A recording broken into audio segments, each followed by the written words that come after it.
नमस्कार, मैं हूं विवेकानंद शर्मा और आप देख रहे हैं the Vivek views. The Vivek views के इस एपिसोड के माध्यम से मैं आप तक पहुंचा रहा हूं ऐसी जानकारी जिसे सुनकर समझकर आपके मन में हो सकता है ये विचार आए कि प्रदेश की भजनलाल सरकार, भारतीय जनता पार्टी की सरकार आखिर क्या कर रही है, जबकि एक छोटे से बच्चे को इतना खतरा उठाकर और रक्षा मंत्री का सुरक्षा का घेरा तोड़कर वहां पहुंचना पड़ गया। आखिर क्या था मामला?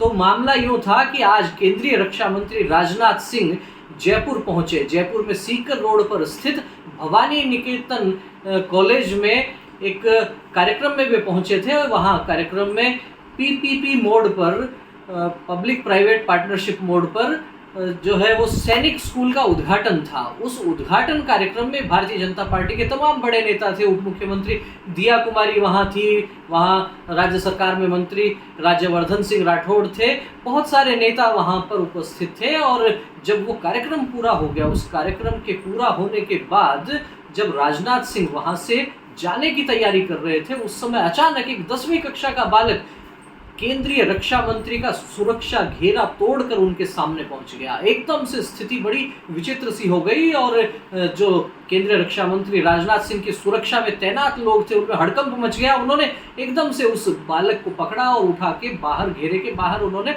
धकेल दिया। लेकिन जब रक्षा मंत्री ने ये सब देखा तो उन्होंने उस बालक को बुलाया और बुलाकर पूछा उससे, तो तब जाकर ये सारा माजरा सामने आया कि आखिर बात क्या है। बात थी, उस बालक का नाम बताया जा रहा है हर्ष भारद्वाज, और उसने केंद्रीय रक्षा मंत्री राजनाथ सिंह से कहा कि वो जयपुर में अकेला रहता है, 10वीं कक्षा में पढ़ता है, उसकी मम्मी का जो है वो ट्रांसफ़र नहीं हो पा रहा है, वो सरकारी अध्यापक है और उसकी पोस्टिंग झालावाड़ में है। झालावाड़ में माँ है, बेटा जयपुर में है, और ये जो पीड़ा है, माँ बेटा अलग अलग रह रहे हैं, जयपुर में अकेला रह रहा है वो बालक, ऐसा उसका कहना था। इस परेशानी से आखिर वो जब हो गया परेशान, तब जाकर उसने इतना बड़ा जोखिम उठाया, इतना बड़ा रिस्क लिया। कल्पना करके देखिए, 10वीं कक्षा में पढ़ने वाला बालक, अब वो बालक 15 वर्ष की आयु होगी, लेकिन परेशान कितना था और इस परेशानी का जिम्मेदार कौन है, यहाँ तह तक जाने की आवश्यकता है। ये बात समझने की आवश्यकता है। उल्लेखनीय ये भी है कि राजस्थान में तृतीय श्रेणी के खास तौर पर जो अध्यापक हैं उनके ट्रांसफ़र नहीं हो रहे हैं कई वर्षों से। मुझे याद आता है 5 वर्ष कांग्रेस की सरकार रही, अशोक गहलोत के नेतृत्व में जो सरकार चली, 5 वर्ष में तृतीय श्रेणी अध्यापकों के तबादले उसमें भी नहीं हुए। उससे पहले 2013 से 18 तक भाजपा की सरकार थी, उस समय एक बार ट्रांसफ़र किए गए तृतीय श्रेणी के, लेकिन उसमें भी बाध्यता ये लगा दी गई कि जिले के बाहर बहुत कम लोगों को भेजा जाएगा।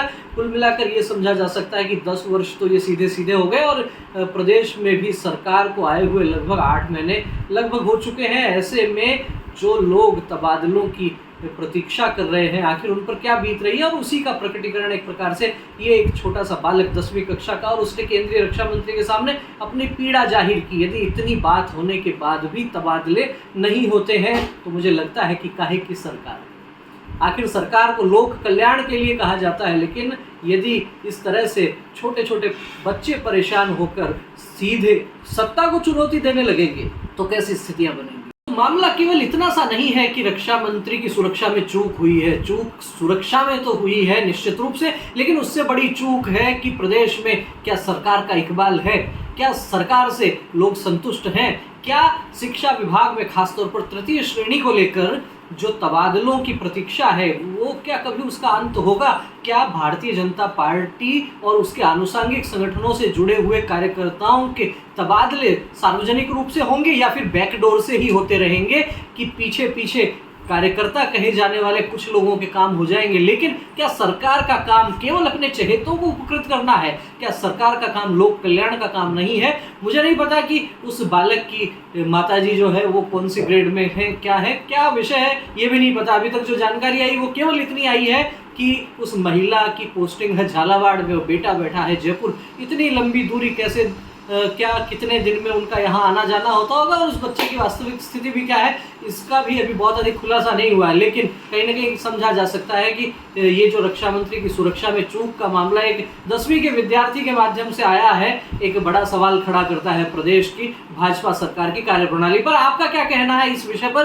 केवल सुरक्षा चूक नहीं, अभी तो राज्य सरकार की भी यदि बात करें तो सरकार के कामकाज से, भजनलाल सरकार के कामकाज से आप कितने संतुष्ट हैं? क्या कुछ होना चाहिए, क्या नहीं हो रहा? क्या सच में कार्यकर्ताओं को तो लग रहा है क्या कि प्रदेश में सरकार बदल गई है, या फिर केवल चेहरे बदले हैं, ठर्रा वही है? अपने विचार कमेंट बॉक्स में अवश्य लिखें।